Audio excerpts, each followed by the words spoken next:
and everybody listening and watching us.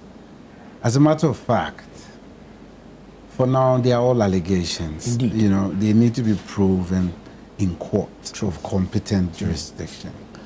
I am calm because I once had a respected former ambassador, parliamentarian, and minister who was once upon a time a majority leader, Papa Owusu Ankuma. Yeah. When the administration of President Kufuor was coming to an end, was being interviewed, and he made a statement that each and every one of us serving under, at the time there were heightened conversations about corruption associated with stewards of state at the time. And he said that each and every one of us will be and shall be accountable for our stewardship. True. It really struck a great chord in my life as a public servant. So I always told myself that you just have to be careful and watchful. And my late uncle, Acheampong Sambuaji of blessed memory, I always see this, and people laugh at me, looked at me straight in the face when I'd won my primaries and said, Kwame, you know what I want from you? Then the late Kojuban had just passed, and President Rawlings had eulogized him. And knowing at the time, you know, he is comfortable, calmly here speaking today. At the time, it wasn't that easy speaking about the administration of Kufuor because we had just started this democracy. President Rawlings had been the only one with sin. So when President Kufuor took over, and things were not same for my friends in NDC, you have no idea how tough conversations had become, how heightened and tensioned the society had become. So for President Rawlings at the time to eulogize Kojo Banred when he had passed was really surprising to everybody. So my uncle called me and said, Kwame, all I need from you, build knowledge and leave a legacy that Ghana will remember you when you are no more, like Kojo Banred, or the day you decide to leave office. Get yourself to be credible so that no one will be able to say a thing or other against you. I think they formed my foundation as I stepped out to do public service. Right. Now, for now, I have come to realize that my senior brother, Dominic Ayine, his style is to do media trial before getting into court. That's how I've seen him. It may be his style. I can't falter him for that, because definitely he's going to go to court with you. And like, he was courting public sympathy yesterday when I watched him, because you see, when you, that is the defect when you do this style of prosecution. Because then you come to tell me something today, and after 6 months, I don't see actions, I may have my doubts. So those are the defects. Yeah. I'm quite, you know, calm, because we need to go to court. They have to all put their matter before the court, and the courts have very decent minds who would listen to everybody, and the rules are clear, and where people are, you know, at fault, the law would deal with them. For me, my hope is in that court system. That's why I would always speak if something is going against the courts, because that is where we can all have a decent arbitration, and then we are all free from, you know, some underhand dealings. As a matter of fact, the revelations we've been told are really mind-boggling. Indeed. One cannot run away from it. I hope and pray, because now, because it's in the court of public opinion, it's Hanan's word against Dominic's word. Yeah. I'm just praying that they will all have their day in court, and then we would all be relaxed as a society and learn from it. I'm saying this with this impression that I wouldn't want to blame a person until they are rightly so blamed by other collective agreement, which is the courts. Because when the court says you are guilty, you are guilty. You have had your day, you have proven all that you are with. for now, the Attorney General is alleging, and certainly he would have to prove in court that these people really are guilty for the offenses he's raising against them. I think that on hindsight, I'll just counsel my senior brother that as he's building himself, he needs to hasten slowly. Rushing to the media will always come back for results. Like, I was going to ask for your position. Exactly, on because what you see, media Dominic is, I don't need to lie, and he knows, I've worked with him in Parliament. He's a smart lawyer, I won't deny that, very deep. But I think his style, maybe that's how I find him, that is his style. And once you go by that style, the repercussions are there. Because the media do not understand the technicalities involved in prosecuting people. And so if you tell me today that Ni has stolen, and in my mind, if somebody steals, it's an offense. Right. That offense, the person must be pulled.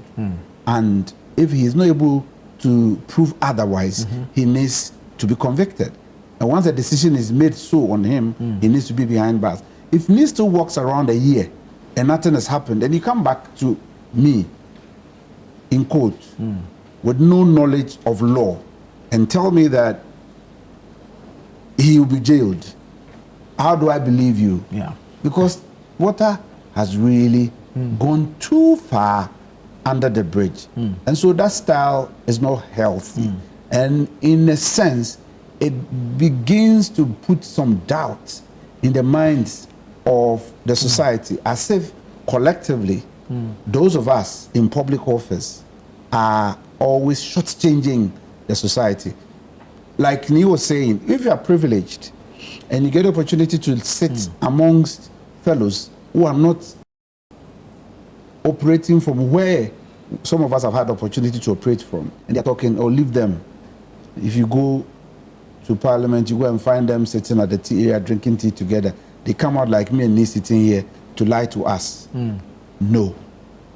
Besides us having different ideas, we are human. We are of the same nationality. We are of the same mind. But we differ in expression. Right. The way Ni expressed himself and the lines of thought are different from the way I'm putting mine. Right. So it doesn't make us enemies. We are also selling what we know and how best we can educate the lot. In short, I believe that we need to help our country. And my biggest fear is not to return this country in the days that as a child I watched, the 70s, 80s, and early 90s. By the mid of the 90s, we had started a democracy. And in fact, it started in late 80s when the assemblies were returned and we started having district assembly elections. At least it gave a sense that we were coming back into democracy. And so for me, I believe in that.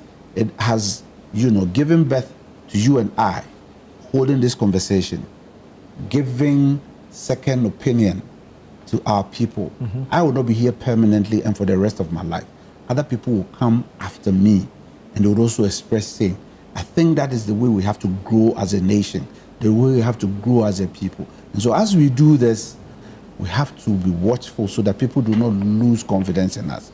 Because when I see too much unrest, I'm not settled in mind. Yeah. I should be happy as a person in opposition. People being so much agitated and on the streets against government, it should speak positive to me. However, it has a different interpretation in the minds of people when they sit and hold conversations within themselves. And this is what I guard against by some of these actions. I believe the law is the law. And whoever falls foul to the law must deal with you. Yeah. Because the law do not know me nor Ni. It is for all of us, our collective use. That's why our constitution, from Article 12 all through to 33, gives us all the freedoms that we want under Chapter 4. But you see, Me, he's a smart communicator, and I give it to him. And he will come and say that he can't imagine what was happening at leadership at the Jubilee House. Me was the Jubilee House involved in working at the areas the gentlemen. But you don't agree the Jubilee House has oversight.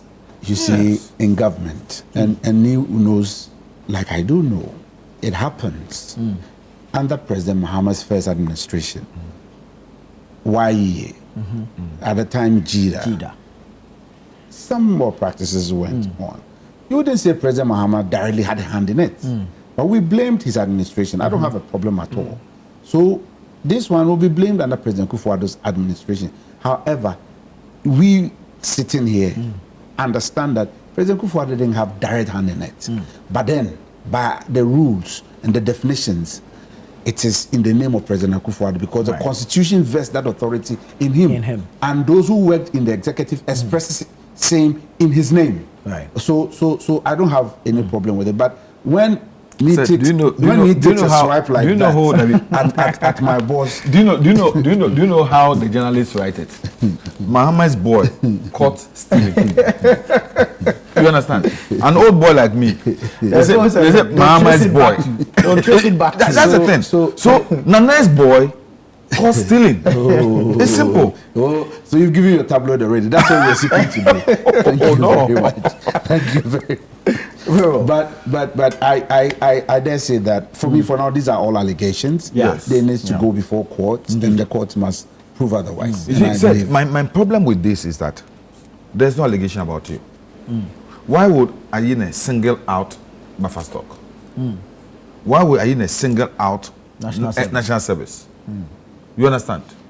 There were other ministers. There were so many other people. If we really it's about politics, we won't go after NSA people and Bafastock. You understand? If it's about politics, we'll go after the big shots.